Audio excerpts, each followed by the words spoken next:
ये अब से कि हम आपसे एक सवाल और पूछना चाहेंगे जी। कि बहुत सारे कर्मकांडी जो ब्राह्मण होते हैं, कर्मकांड करते हैं, तो बहुत सारे अन्य जातियाँ भी ब्राह्मण का पालन कर रही हैं। आपने देखा होगा कई सारे मंदिरों में या कई सारी जगहों पे जहाँ की अन्य जातियाँ भी ब्राह्मण का पालन कर रही है, हवन करवा रही है या सब करवा रही है। क्या उन पे भी कोई आन आएगी? पहली बात ऐसे ये दोगली प्रवृत्ति वाले व्यक्ति बचने वाले नहीं हैं। और सबसे बड़ी चीज यह पूर्वज भी कह के गए हैं, अपने मानव समाज में देखने को मिलता है कि जिसके जो पूर्वज के काम रहे हों उसे नहीं बदलना चाहिए, और अगर आदमी उस पद्धति को नहीं बदलता है तो वो भूखा नहीं मरेगा।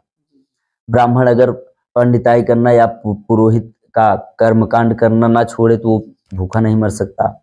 नाई है अगर बाल काटना ना छोड़े तो वो भूखा नहीं मर सकता।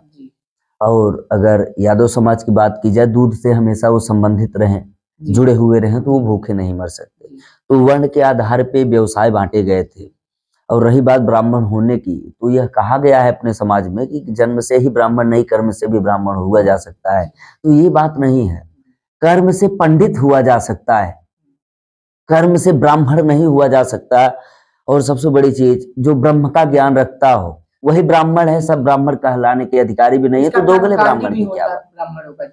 अनुष्ठान के अंतर्गत, अर्थात कि ब्रह्म एक पद है। ब्राह्मण जो है, ब्राह्मण सिर्फ ये जात विशेष ही नहीं है। ब्राह्मण एक पद है जो यह भूमिका निभाती है कि साधारण मनुष्य और देवता के बीच की मध्यस्थता की भूमिका निभाती है।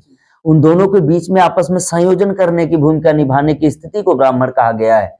वह सिर्फ जाति तक ही सीमित नहीं है। इसलिए देख के कि ब्राह्मण का क्या अनुष्ठान है, क्या तौर तरीके है, वो देख के नहीं, फॉलो करके नहीं वो बना जा सकता है।